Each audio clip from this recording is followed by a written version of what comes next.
Welcome to back to coaching में आपका स्वागत है। आज के वीडियो में मेधा छात्रवृत्ति परीक्षा के लिए रीजनिंग सीरीज के चैप्टर 3 संकेतबद्धता यानी कि कोडिंग डिकोडिंग चैप्टर को हम लोग शुरू करेंगे। इससे पहले हम लोग चैप्टर 2 कंप्लीट किए थे। अगर आपने अभी तक चैप्टर 1 और चैप्टर 2 के सभी वीडियो नहीं देखे हैं तो चैनल के प्लेलिस्ट में या वीडियो के डिस्क्रिप्शन में लिंक दिया गया है, जाकर देख सकते हैं। अगर अभी तक आपने मेरे YouTube channel back to coaching को सब्सक्राइब नहीं किए हैं तो सब्सक्राइब कर लीजिए, क्योंकि यहाँ ऐसे ही ज्ञानवर्धक वीडियो लाता रहता हूँ। तो चलिए शुरू करते हैं क्वेश्चन नंबर 1 से। देखिए यहाँ पर पहला क्वेश्चन दिया गया है कि एक सेनाकूट के अनुसार, यहाँ पर दिया गया है सिस्टम का कूट SYSMET है और NEARER का कूट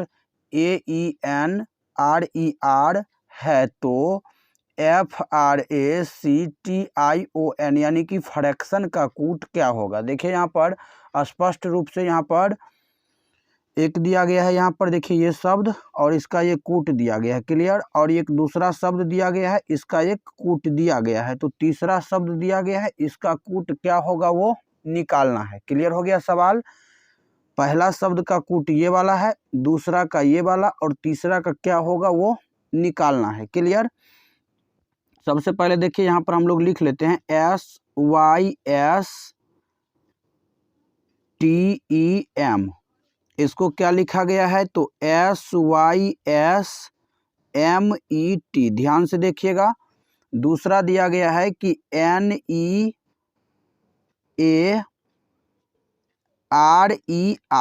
इसका क्या दिया गया है कूट, इसका कूट दिया गया है AENRER।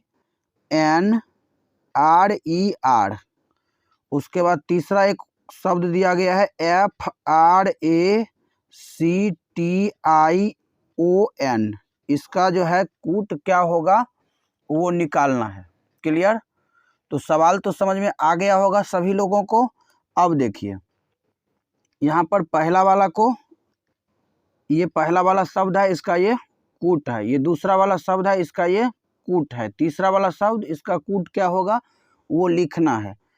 तो अगर इसको ध्यान से देखिएगा तो देखिए यहाँ पर, यहाँ भी S, यहाँ भी S, तब ये जो है पहला वाला S है या ये पहला वाला S है, यहाँ से क्लियर नहीं हो रहा है। तो हम लोग दूसरा शब्द को देखेंगे।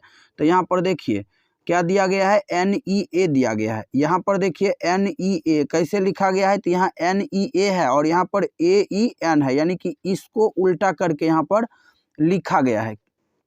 और यहाँ पर देखिए फिर है RER, तो यहाँ भी R और यहाँ भी R, तो ये क्लियर नहीं हो रहा है कि ये वाला R पहला वाला है कि ये वाला R पहला वाला है। तो ये जो है इससे चल लेंगे। तो यहाँ पर TEM है और यहाँ पर TEM उल्टा करके लिखा गया है। तो ये तो क्लियर हो गया कि ये टोटल जो है इसमें 6 अक्षर है। ये जो शब्द बना हुआ है, यानी ये जो यहाँ पर SYSTEM है, ये 6 अक्षर से मिल करके बना है। और ये जो है ये भी 6 अक्षर से, यानी कि ये भी 6 लेटर से और ये भी 6 लेटर से बना हुआ है। तो इस वर्ड को ध्यान से देखिएगा, तो इसमें भी 6 है, इसमें भी 6 है।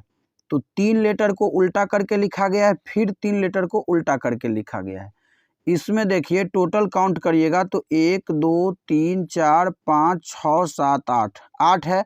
तो इस 4 को उल्टा करके पहले लिखेंगे, उसके बाद फिर हम लोग इस 4 को उल्टा करके लिखेंगे। समझ में आ गया। तो देखिए अगर इसको उल्टा करेंगे तो पहले होगा C, उसके बाद A, उसके बाद R, उसके बाद F। तो यहाँ पर लिख लेते हैं CARF। उसके बाद इसको उल्टा करके लिखना है, तो ये हो जाएगा NOIT। समझ में आ गया होगा। यहाँ पर 6 लेटर था, तो इसमें जो है 3 लेटर को पहले उल्टा गया, फिर 3 लेटर को उलट करके लिखा गया। इसमें भी वही काम किया गया है। तो जो ये दोनों में प्रोसेस है, उसी प्रोसेस को हम लोग इसमें करेंगे तो आंसर आ जाएगा। तो आंसर क्या आ गया, CARFNOIT। और ये अगर ध्यान से देखिएगा तो कौन सा विकल्प में है, तो CARFNOIT तीसरा विकल्प में है। तो पहला का तीसरा आंसर सही होगा। ये पहला क्वेश्चन है, इसका तीसरा आंसर सही होगा। तो क्वेश्चन नंबर 1 आप सभी को समझ में आ गया होगा। तो चलिए अब हम लोग क्वेश्चन नंबर 2 देख लेते हैं। क्वेश्चन नंबर दूसरा दिया गया है, एक विशिष्ट भाषा में यहाँ पर REMOTE इसको क्या लिखा जाता है? तो ROMEME लिखा जाता है। तो उसी कूट भाषा में PNIICC को क्या लिखा जाएगा? सवाल समझ में आ गया? REMOTE इसको क्या लिखा जाता है? तो इसको लिखा जाता है ROTEME लिखा जाता है। तो उसी कूट भाषा में PNIICC को क्या लिखा जाएगा? REMOTE इसको क्या लिखा गया? ROTEME लिखा गया। उसी कूट भाषा में PNIICC को क्या लिखा जाएगा? तो सबसे पहले अगर इसको ध्यान से देखिएगा तो इसी सब लेटर को उल्टा पुल्टा करके यहाँ पर लिखा गया है, और कैसे उल्टा किया है उसी कर्म को हम लोग को समझना है, और जैसे उल्टा किया गया है वैसे ही हम लोग इसको उल्टा करेंगे तो यहाँ पर आंसर आ जाएगा। क्लियर? तो अब देखिए यहाँ पर इसको हम लोग 1, इसको 2, इसको 3, यहाँ पर 4, 5, 6 कर लेते हैं। 1 से लेकर के 6 तक कर लिए। अब देखिए पहला जो लेटर है ये R, ये पहले स्थान पर है। उसके बाद दूसरा जो लेटर है उसको क्या किया गया है? यहाँ पर अंतिम स्थान पर कर दिया गया है। तीसरा जो है उसको यहाँ पर लिखा गया है। उसके बाद O, देखिए O कहाँ है? यहाँ है। चौथा यहाँ लिखा गया है। पांचवा T है, यहाँ लिखा गया है, और E है, यहाँ पर लिखा गया है। अब देखिए इसमें भी हम लोग क्या करेंगे, इसको सजा लेंगे 1, 2, 3, 4, 5, 6। तो इसको भी हम लोग को ऐसे ही लिखना है। तो कैसे लिखेंगे? 1 लिखेंगे, उसके बाद 4, उसके बाद 5, उसके बाद 6, उसके बाद 3 और उसके बाद 2। तो 1 नंबर स्थान पर कौन सा है? तो P है। उसके बाद 4 नंबर स्थान पर क्या है? I है। तो यहाँ पर I लिखेंगे। और उसके बाद 5 नंबर स्थान पर क्या है? C है। और 6 नंबर स्थान पर भी C है। उसके बाद 3 नंबर स्थान, तो 3 नंबर स्थान पर I है, और 2 नंबर स्थान पर N है। तो यहाँ पर हो जाएगा N, यानी इसका आंसर हो गया PICCIN। समझ में आ गया होगा? यहाँ पर देखिए इसको पहला मान लिए, इसको दूसरा, तीसरा, चौथा, पांचवा, छठा, और इसका जो स्थान है ये 1 से लेकर के 6 तक, उसको फिर यहाँ पर देख लिए कि कहाँ कहाँ है। तो देखिए पहला को क्या किया है? पहले जगह पर रखा है। दूसरा को लास्ट भेज दिया है। उसके बाद तीसरा को यहाँ लिख दिया है। चौथा, पांचवा उसके बाद यहाँ शुरू से लिख दिया है, और छठा को जो है चौथा स्थान पर कर दिया है। तो जैसे इसमें किया है वैसे ही हम लोग कर्म से यहाँ पर कर दिए। तो इसका आंसर हो गया PICCIN। तो ये विकल्प में देखिएगा तो कौन सा विकल्प में है? तो ये दूसरा विकल्प में है, PICCIN। तो दूसरा का दूसरा आंसर सही हो गया। तो आशा करता हूं कि सवाल नंबर 1 और सवाल नंबर 2 आप लोगों को समझ में आया होगा। तो चलिए अब हम लोग सवाल नंबर 3 देख लेते हैं। सवाल नंबर 3 दिया गया है, किसी कोड में GOODNESS को HNPCODTR के रूप में कोडबद्ध किया गया है। इसी कोड में GREATNESS किस प्रकार कोडबद्ध होगा? यहाँ पर 4 विकल्प दिया गया है। तो सबसे पहले हम लोग को इसमें ये ढूंढना है कि इसको जो है ये वाला जो लिखा गया है कैसे लिखा गया है। तो यहाँ पर देखिए सबसे पहले हम लोग लिख लेते हैं कि GOODNESS इसको क्या लिखा गया है? HNPCODTR लिखा गया है। तो हम लोग को लिखना है GREATNESS।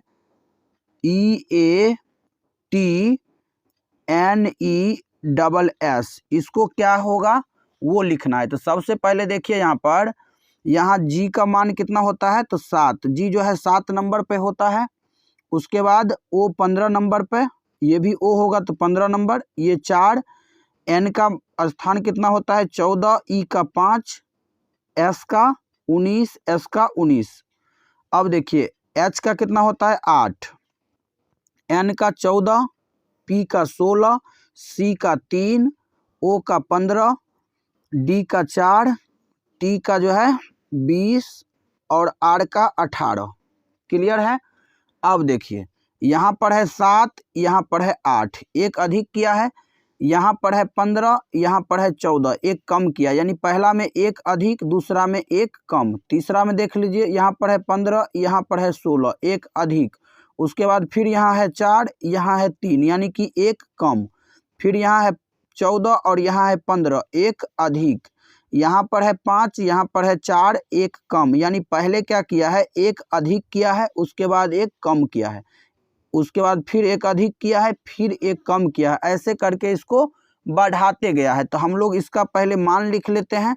तो जी का मान 7, आर का 18, ई का 5, ए का जो है 1, टी का 20, एन का 14, ई का 5, एस का 19, ये भी एस है तो इसका 19।